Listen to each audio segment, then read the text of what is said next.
영국의 한 신문사가 현상 공모를 했습니다. 가장 외진 곳에서 수도 런던까지 가장 빨리 가는 방법에 관한 것이었습니다. 많은 사람들이 비행기나 기차, 자동차, 배 등 다양한 교통수단을 동원한 방법들을 제시했습니다. 하지만 1등으로 당선된 작품은 좋은 동반자와 함께 가는 것이었습니다. 아무리 지루한 여행이라 할지라도 좋은 동반자와 함께 한다면 행복한 여행이 될 수 있습니다. 우리의 인생에도 좋은 동반자가 있다면 행복한 여행이 될 수 있습니다. 성경은 우리와 언제나 함께 동행해 주시는 존재에 대해서 기록하고 있습니다. 그 존재가 누구일까요? 바로 하나님이십니다. 하나님께서는 언제나 우리와 함께 동행하시기를 원하십니다. 오늘은 출애굽기 32장과 33장을 중심으로 하나님과의 동행이라는 제목으로 함께 말씀을 나누기를 원합니다. 하나님과 동행하기 위해서 우리는 어떻게 해야 할까요? 첫째, 자기 중심적인 삶을 버려야 합니다. 자기 중심적인 삶은 하나님과의 동행을 가로막습니다. 출애굽기 32장 1절은 이렇게 기록합니다. 백성이 모세가 산에서 내려오미 더딤을 보고 모여 백성이 아론에게 이르러 말하되 일어나라 우리를 위하여 우리를 인도할 신을 만들라. 이 모세 곧 우리를 애굽 땅에서 인도하여 낸 사람은 어찌 되었는지 알지 못함이니라. 모세가 시내산에 올라갔는데 내려오는 것이 더딘 상황이었습니다. 이런 상황에서 정상적인 반응이라면 어떤 반응을 보여야 했을까요? 모세를 걱정해야 하지 않았을까요? 하지만 이스라엘 백성들의 반응이 이상합니다. 모세는 안중에도 없는 것 같습니다. 오히려 아론에게 신을 만들어 달라고 요청하고 있습니다. 아론에게 와서 백성들이 요청하는 말을 주의 깊게 한번 보십시오. 뭐라고 요청합니까? 우리를 위하여 우리를 인도할 신을 만들어 달라는 것입니다. 이 얼마나 자기 중심적인 삶의 모습입니까? 지도자 모세를 통해서 시내산까지는 여호와께서 인도하셨는지는 모르겠다. 하지만 모세에게는 더 이상 우리는 관심이 없다. 지금부터 우리를 인도해 줄 수 있는 새로운 신을 만들어 달라는 요청이었습니다. 하나님의 소민이라는 정체성은 없어지고 자신들의 필요를 채워줄 그런 신을 요구하고 있는 것입니다. 결국 이들은 금송아지를 만들게 됩니다. 이제부터는 여호와가 아니라 금송아지를 하나님으로 섬기겠다라는 그런 선포였습니다. 자기 중심적인 삶은 하나님과의 동행을 가로막습니다. 우리는 신약 성경 누가복음에서도요 12장에 굉장히 이기적인 자기 중심적인 삶을 살았던 한 사람의 이야기를 알고 있습니다. 여러분 혹시 그 사람 기억나십니까? 곡식을 더 이상 쌓아둘 곳이 없어서 창고를 늘리는 어리석은 부자 말입니다. 영어 성경 NIV를 보면 나와 관련된 I, my, myself와 같은 단어들이 3절밖에 안 되는 이 구절 속에 무려 11번이나 반복되고 있습니다. 자기 중심적인 삶을 말하고 있습니다. 선악과 사건도 사실 인간의 자기 중심성을 보여줍니다. 선악과를 따먹는 행위는 하나님으로부터 독립선언을 하는 그런 장면이었습니다. 이제는 하나님이 아니라 인간이 왕이 돼서 살겠다라는 그런 도전이었던 것입니다. 자기 중심적인 삶은 하나님과의 동행을 가로막습니다. 이 자기 중심성은 하나님을 보는 관점에서도 나타날 수 있다는 것을 우리는 알아야 합니다. 자, 여러분에게 갑자기 500만 원이라는 돈이 필요한 상황이라고 생각을 해봅시다. 기한이 정해져 있습니다. 12월 31일까지 반드시 500만 원이 필요한 상황입니다. 여러분들은 어떻게 하시겠습니까? 여러 다양한 방법들을 통해 돈을 구해보려고 하겠지요. 필요한 사람들을 만날 수도 있고 도움을 줄 사람들에게 요청을 할 수도 있겠지요. 근데 하나님의 사람들이 기도하면서 하나님께 문제를 해결하려고 하지 않겠습니까? 그래서 하나님 앞에 기도를 합니다. 하나님, 500만 원이 필요합니다. 12월 31일까지 500만 원이 반드시 있어야 합니다. 하나님 들어주실 거죠? 들어주실 줄 믿습니다. 그렇게 기도했어요. 그런데 하나님께서 기도를 들으시고 500만 원을 정확하게 채워주셨다면 그런 기도의 응답을 받은 사람에게 하나님은 어떤 하나님일까요? 좋으신 하나님이겠죠? 500만 원을 채워달라고 기도를 했는데 하나님께서 700만 원을 채워주셨어요. 그럼 하나님은 어떤 하나님이 될까요? 훨씬 더 좋은 하나님이 될 것입니다. 근데 이제 문제가 생길 수 있습니다. 500만 원을 기도했는데 하나님께서 300만 원만 채워주셨어요. 300만 원만 채워주신 이 하나님, 좋으신 하나님입니까? 아니면 조금 안 좋은 하나님입니까? 문제가 더 심각해질 수 있습니다. 자, 이번도 하나님께서 응답해 주시지 않으신다면 한 발 더 나가서 하나님께서는 오히려 마이너스 300만 원이 되게 하셨다면 하나님은 어떤 하나님이시겠습니까? 하나님을 보는 관점에 따라서 이렇게 하나님에 대한 생각들이 달라질 수 있고 인간의 자기 중심성을 볼 수 있다는 것입니다. 여러분은 하나님을 어떤 분으로 믿고 있습니까? 여러분의 욕망이나 야망을 채워주시지 않아도 하나님을 과연 섬길 수 있으시겠습니까? 하나님을 믿어서 오히려 손해를 본다면 그래도 여러분은 하나님을 사랑하실 수 있으시겠습니까? 자기 중심적인 삶은 하나님과의 동행을 가로막습니다. 하나님과 우리가 진짜로 동행하기 위해서는 자기 중심성을 뛰어넘을 수 있어야 합니다. 이 시간 저와 여러분들의 삶을 한번 되돌아볼 수 있었으면 좋겠습니다. 우리에게 자기 중심적인 모습들은 없었을까요? 지금 나의 삶에 나만 생각하는 그런 이기적인 마음들은 없습니까? 교회 안에서 나만 중요하다고 생각하는 그런 생각들을 가지고 있는 분들이 간혹 있습니다. 또 우리 교회만 성장하면 됐지 다른 교회는 어떤 일들이 생기든 어떤 문제가 생기든 나의 관심이 아니라고 생각하는 그런 분들도 있습니다. 모두 자기 중심적인 모습입니다. 자기 중심적인 모습을 이제는 우리가 하나씩 내려놓을 수 있어야 합니다. 나만 생각하는 그 이기적인 야망들을, 이기적인 욕심들을 내려놓을 수 있어야 합니다.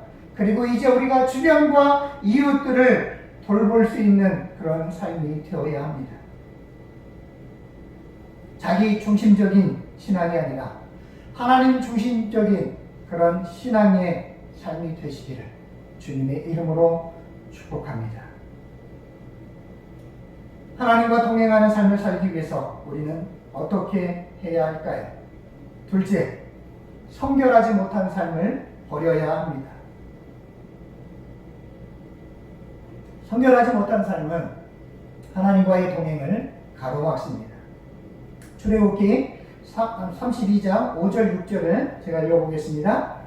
아론이 보고 그 앞에 제단을 쌓고 이에 아론이 공포하여 이르되 내일은 여호와의 절일이니라 하니 이튿날에 그들이 일찍 일어나 번제를 드리며 화목제를 드리고 백성이 앉아서 먹고 마시며 일어나서 뛰놀더라. 공동번역은 이렇게 번역합니다. 내일 야훼 앞에서 축제를 즐기자. 새 번역은요, 내일 주님의 절기를 지킵시다. 이렇게 번역을 해요. 야훼 앞에서 축제를 즐기자. 주님의 절기를 지키자라는 이 말, 쉽게 이야기하면 예배드리자는 말 아닙니까? 이튿날 이스라엘 백성들이 예배를 드립니다. 누구 앞에서 예배를 드렸을까요? 하나님이었을까요? 아니면 금송아지였을까요? 금송아지 앞에서 예배를 드립니다. 금송아지 앞에서 번제와 화목제를 드리게 됩니다. 자, 번제라는 제사는요, 하나님의 진노를 누그러뜨리는 그런 제사입니다. 이 번제는 그리스도의 희생을 상징하는 제사입니다. 또 화목제는 죄인인 인간이 하나님과 화목된 것을 감사해서 드리는 제사가 바로 화목제입니다. 그런데 하나님의 진노를 누그러뜨리는 그 제사 번제, 하나님과 화목된 것을 감사해서 드리는 그 화목제를 금송아지 우상 앞에서 드리고 있는 웃지 못할 코미디와 같은 일들이 지금 벌어지고 있는 것입니다. 더 심각한 것은 번제와 화목제를 드리고 난 이후에 백성들의 삶의 모습입니다. 제사 이후 그들이 앉아서 먹고 마시며 일어나서 뛰놀았다라고 성경은 이야기를 합니다. 한마디로 신나게 축제를 즐기고 있는 모습입니다. 그런데 이 축제가 단순한 축제가 아니었다는 거예요. 아주 심한, 아주 문란한 그런 파티였다라는 겁니다.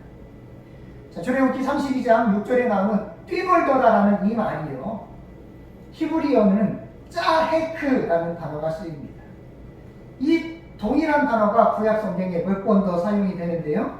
먼저 창세기 26장 말씀을 한번 보겠습니다. 26장 8절 9절에는요. 이삭이 거기 오래 거주하였더니 이삭이 그 안에 리브가를 끼워하는 것을 블레셋 왕 아비멜렉이 참으로 내다본지라. 이에 아비멜렉이 이삭을 불러 이르되 그가 분명히 내 아내거늘 어찌 내 누이라 하였느냐. 이삭이 그에게 대답하되 내 생각에 그로 말미암아 내가 죽게 될까 두려워하였음이라. 자, 여러분 이상하지 않습니까? 이삭이 리브가를 껴안았어요. 근데 아비멜렉 왕이 이삭과 리브가가 부부였다는 것을 알게 됩니다. 도대체 어떻게 알게 된 것일까요? 자, 창세기 26장에 나오는 끼워안다라는 그런 단어가 바로 아까 출애굽기 32장에 나오는 그 뛰놀더라는 단어와 동일한 단어입니다. 히브리어로 짜이크라는 단어가 사용됩니다. 자, 이 단어는 성적인 행위를 나타내는 단어입니다. 자, 이 단어가 쓰인 또 다른 곳이요, 창세기 39장 요셉과 보디발의 아내 사건에서도 동일한 단어가 쓰입니다. 창세기 39장에 나오는 겁간이라는 단어 혹은 희롱이라는 단어가 바로 짜헤크라는 동일한 단어였습니다.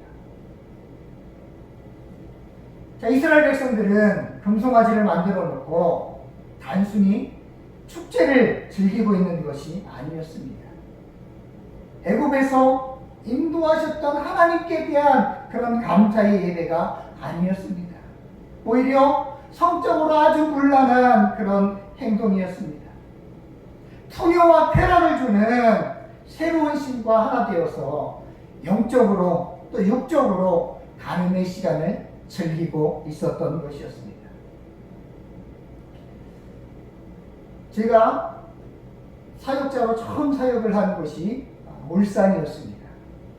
그 울산에서 사역할 때 지방의 애들끼리 모여서 어떤 행사들을 하는데 한 교회를 방문하게 됐습니다. 그 교회의 입구가 굉장히 비좁았던 것으로 기억이 됩니다. 그러니까 승합차 한 대가 겨우 지나갈 만한 그런 입구. 그런데 그곳에서 제가 굉장히 놀라운 것을 보게 되었습니다. 무엇을 보았냐면 교회 입구에 바로 사창가가 두 곳이 자리를 잡고 있었던 것이었습니다. 그곳에서 영업을 실제로 하고 있었습니다. 자, 오늘 본문과 관련해서 그 상황들을 한번 이렇게 생각을 해보면 그 교회에서 그런 일들은 없었겠지만 설명을 하자면 그 교회에서 예배를 드리고 나오던 성도들이 바로 성경책을 끼고 사창가로 들어가는 상황들과 비슷한 모습이 오늘 본문에 나타나고 있다는 겁니다. 결국 무슨 얘기입니까? 이스라엘 백성들이 겉으로는 번제고 화목제고 하나님 앞에 예배를 드리는 것처럼 그렇게 보여졌는지는 모르지만 결코 그들의 예배가 거룩하지 않았다라는 것입니다. 하나님 앞에서 거룩한 예배를 드리지 못하니까 그들의 삶이 따라하지 못하는 거예요. 하나님이 아닌 것을 예배하는 삶, 성결하지 못한 삶, 또 예배를 뒷받침하지 못하는 삶은 하나님과의 동행을 가로막습니다. 저와 여러분에게 예배란 무엇입니까? 예배가 도대체 어떤 의미가 있는 것일까요? 예배는 주일날 교회에서 한 번 드리는 것으로 끝나지 않는다라는 것입니다. 또 다른 예배, 성결한 예배가, 진짜 예배가 우리 앞에 놓여있게 된다는 것입니다. 제가 목사로 모토처럼 생각하는 말이 있습니다. 어떤 말이냐면 목사의 진짜 예배는 강대상에서 내려오면서 시작된다는 말입니다.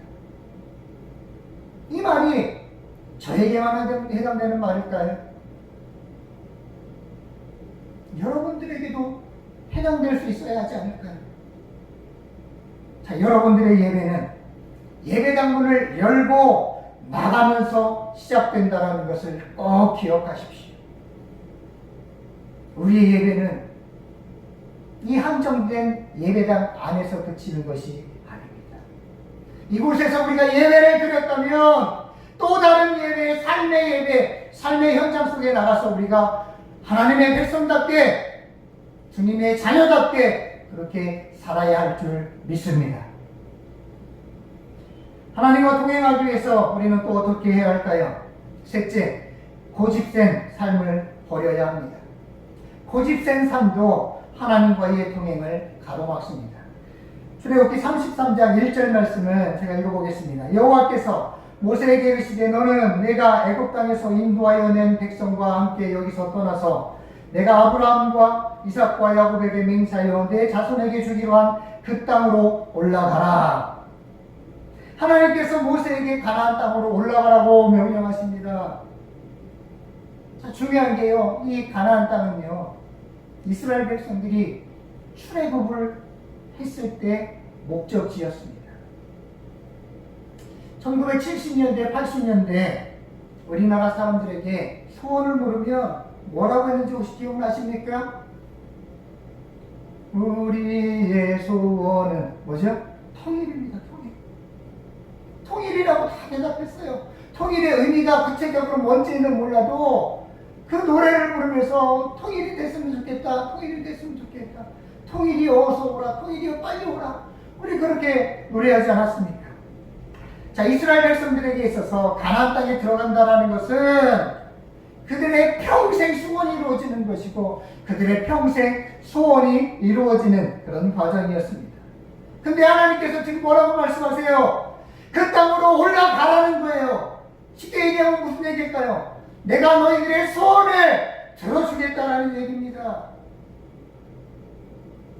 우리의 삶과 연관해서 이 말씀들을 보면 하나님께서 우리에게 물으시는 거예요. 야, 누구야?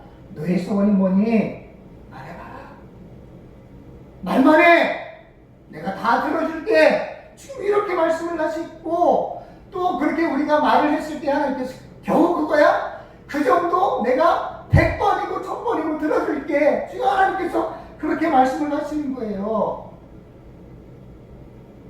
그런데 가나안 땅에 문제가 있었습니다.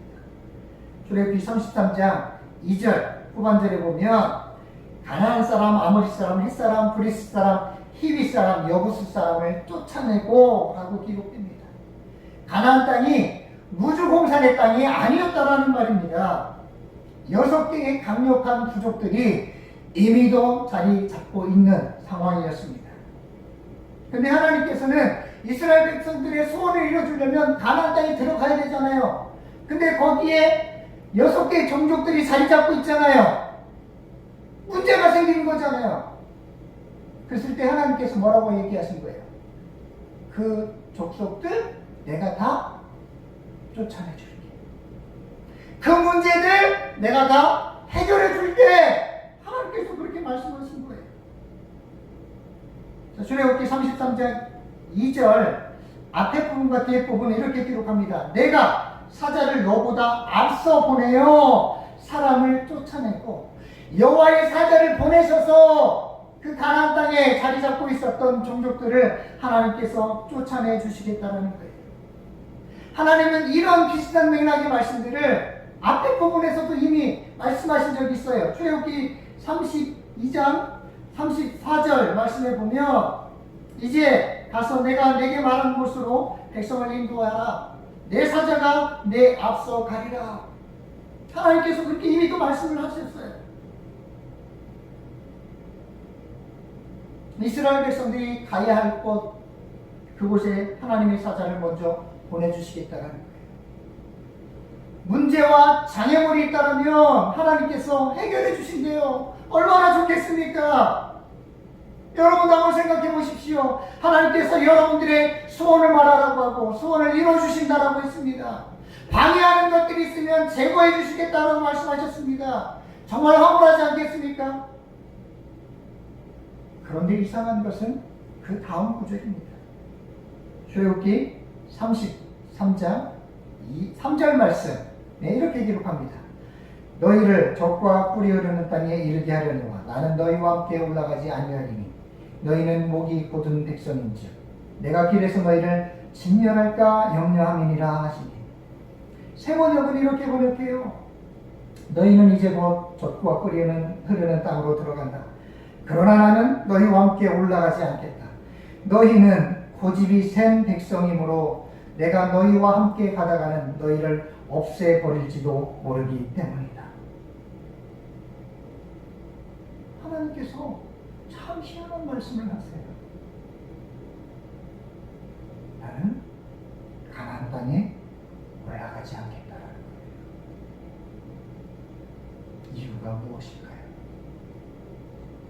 이스라엘 백성들이 목이 곧은 백성이기 때문에 그들과 함께 하나님께서 올라가다가는 그 목이 곧은 백성들을 없애버릴지 모르기 때문이라고 성경은 명확하게 기록하고 있습니다. 자, 이 목이 곧은 백성이라는 단어들이요, 출애굽기 32장 33장에서 반복이 돼요. 자, 이 목이 곧은 백성이라는 표현이 공동번역이나 새번역에서는요 고집이 센 백성이라고 번역을 합니다. 여러분, 고집이 센 백성은 어떤 사람들을 말하는 것일까요? 여러 가지 다양한 의미가 있고 정의를 내릴 수 있겠습니다만 고집이 센 백성은 이런 사람들인 거예요.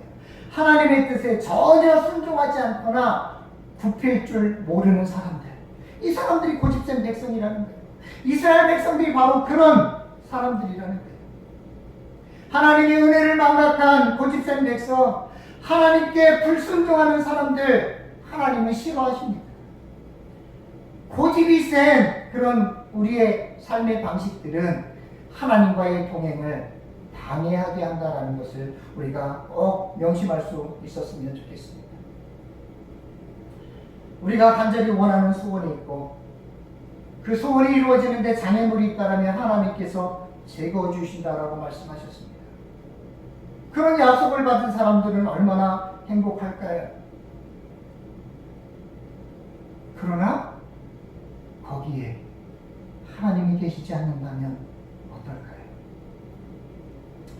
이 말씀은 사실 제가 예전에서 중국에서 사역을 마치고 한국으로 나올 때 하나님께서 주셨던 깨달음이었습니다.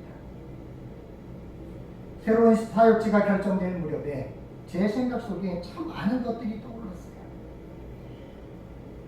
이 중에도 해외 생활을 하신 분들이 있는지 모르겠지만 해외 생활을 하다 보면 한국이 참 그립고 한국의 좋은 것들이 참 부러울 때가 있습니다.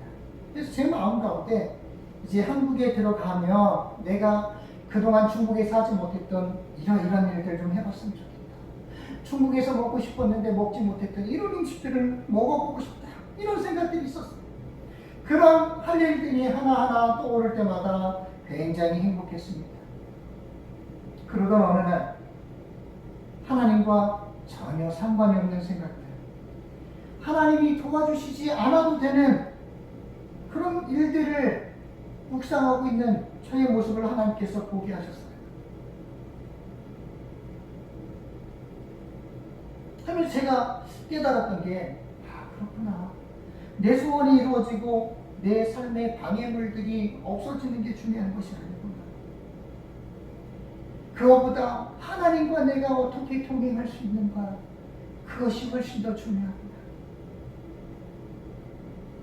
새로운 사역지에 가서 그곳에서 나는 그러면 어떻게 하나님과 동행하고 우리 성도들과 어떻게 하나님과 그 동행하는 여정들을 함께 갈 것인가, 이런 거에 대한 고민이 별로 없는 저의 모습을 하나님께서 보게 하셨습니다. 그러면서 그래, 인생이라는 게 하나님 없이 성공하는 것보다 때로는 하나님과 함께하면서 실패하는 그 자리가 더 의미가 있을 수 있구나를 깨닫게 되었습니다.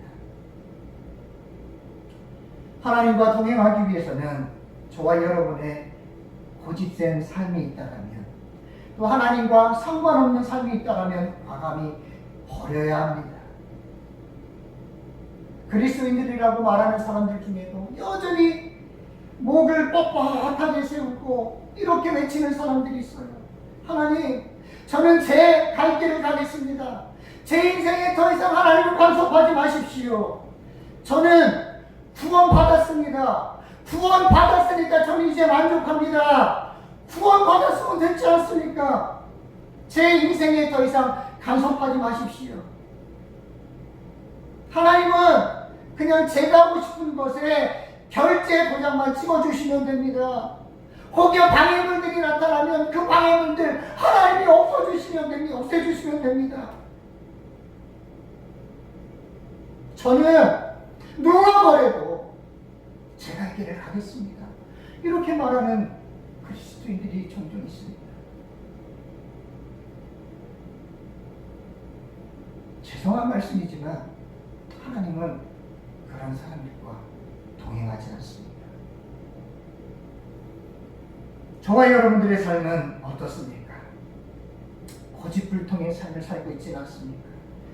여전히 내 멋대로 하고 싶고 내 멋대로 살고 싶은 그런 마음들이 없습니까?